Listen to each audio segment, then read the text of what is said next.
కీసర రాంపల్లి చౌరస్తాలో పంచజన్య జూనియర్ కళాశాల విద్యార్థులతో ట్రాఫిక్ సీఎస్ శివశంకర్ మాట్లాడుతూ సేవ చేస్తూ తమ ప్రాణాలను త్యాగం చేసిన పోలీస్ వీరులను స్మరించుకుంటూ పోలీస్ సంస్కరణ దినోత్సవ కార్యక్రమాన్ని నిర్వహించారు. 200 మంది విద్యార్థుల సమక్షంలో నివాళులు అర్పిస్తూ భారీ ఎత్తున రాంపల్లి ఎక్స్ రోడ్ లో ఫుడ్ ర్యాలీ మానవహారం నిర్వహించారు. ట్రాఫిక్ సీఎస్ శివశంకర్ విద్యార్థులతో పోలీస్ సేవ యొక్క గౌరవం నుండి క్రమశిక్షణ మరియు కృషిని స్వీకరించడానికి అవగాహన కల్పించారు మరియు ట్రాఫిక్ నియమాలను కూడా వివరించారు. ర్యాలీలో భాగంగా Jawahar Nagar traffic police station SI Joji, SI Indra Reddy, ASI Anjaiah మరియు సిబ్బంది ఈ కార్యక్రమంలో పాల్గొన్నారు.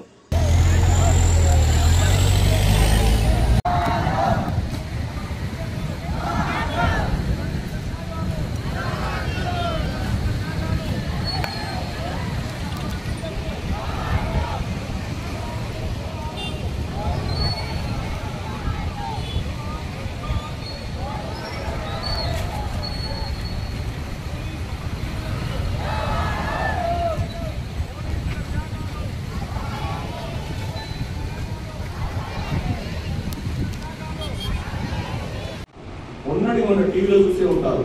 ఒక దొంగను పట్టుకునే క్రమంలో ఒక క్రైమ్ కానిస్టేబుల్ అతను నిలువరించే ప్రయత్నం చేశారు. తిరగబడి అతను కత్తితోటి రియాజ్ అనే దొంగ పొడిచిండు పారిపోయాడు.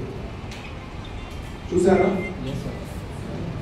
సో ఇలా రోడ్ల మీద క్రైమ్ అంటే దొంగ ప్రతి ఒక్కటి నేర నియంత్రణలో భాగం కావచ్చు, విధి నిర్వహణలో భాగం కావచ్చు, నక్సలిజాన్ని ఎదుర్కోవడంలో, టెర్రరిస్ట్ని ఎదుర్కోవడంలో బాంబ్ బ్లాస్ట్ జరుగుతూ ఉంటుంది. సిటీలో గోకుల్ చాట్ దగ్గర జరిగింది, లూంబిని పార్క్ దగ్గర జరిగింది, మన దిల్షుక్ సాయిబాబా టెంపుల్ దగ్గర జరిగింది. సో ఇలాంటి వాటిలో మేము ముందుకు పోవాల్సి లేదు. అలాంటప్పుడు ప్రాణానికి ప్రమాదం ఉంటుంది. అయినా కూడా తెగించి మేము ఉద్యోగం చేస్తున్నాం. ఉద్యోగంలోకి రాగానే మేము అనుకున్నాం మా లైఫ్ గ్యారంటీ లేదు, మన లైఫ్ గ్యారంటీ లేదు, బట్ మేము దేశాన్ని గురించి ప్రజల గురించి చేస్తున్నాం గర్వంగా ఫీల్.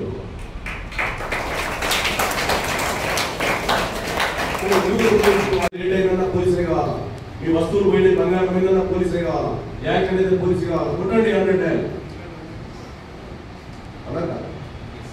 సో ఇంత 24/7 ఆ సూర్యచంద్రుడు ఎలానైతే వర్క్ చేస్తున్నారో పోలీసులు కూడా ఏ లేదు పగలేదు. మాకు మీలాగా దసరా సెలవులు, సంక్రాంతి సెలవులు, వెంకట సెలవులు ఉంటాయని